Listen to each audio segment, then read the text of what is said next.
When Dan Whitman's not walking the neighborhoods of Naugatuck, he makes himself especially hard to miss behind the wheel of a white billboarded Subaru. It's an embarrassment to live here. At Burnsy's Cafe, where Whitman's a regular, some know him as Sidewalk Guy. And the Sidewalk Guy is steamed. Not about money anymore. It's about what's right and wrong, and it's not about me. 9 years ago, when Whitman bought his home on Carroll Street, his sidewalk was torn apart. Then, borough leaders told him it was his to replace. End of story, save for this letter from the town's engineering department advising Whitman late last year that Naugatuck planned to replace all the walkway on his street. Even Whitman's. It's still in about as good a shape as the day he wrote that check for all those thousands. Dan would have walked his merry way had City Hall given him what he wanted. The Burgesses, Naugatuck's town council, recently voted against reimbursing Dan the $4,000 he spent replacing his sidewalk.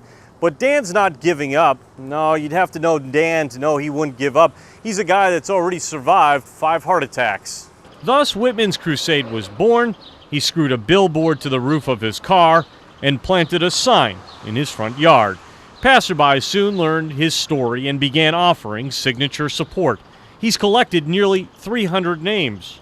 I'm not knocking on doors for this. They're approaching me. Sharing similar stories. The water was coming down all up to here. Tina John spent almost $2,000 to correct for the buckets of water coming off the street over the sidewalk into her yard, turning it, she says, into a gutter, destroying her serenity above the town's hillside. That's my life down there now. John's guy, the sidewalk guy, now routinely surveys walkways all over town. Here's another example of, the neglect. You ever trip over one of these sidewalks? Oh, I have. Oh, absolutely. Naugatuck's Mayor Mike Bronco agreed to talk to us, but when we arrived at City Hall for our interview, he was gone. Bronco's aide Al Pistorelli filled in. Why won't the town just cut Whitman a check?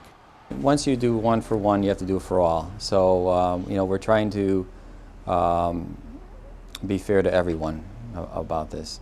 Naugatuck budgets about $200,000 a year for sidewalks. Whitman's neighborhood was selected because there's an elementary school. We put in all new sidewalks up through Carroll Street there. It's clear Pistorelli has not walked the street because rough patches are plenty abound. Even if the town wrote Dan a check, he would not just walk away. I'm very passionate about what's right and wrong, and this is right, and I'll take it to the end. And the end, Whitman now believes, is a class action lawsuit. Eric Zager, Fox 61 News at 10.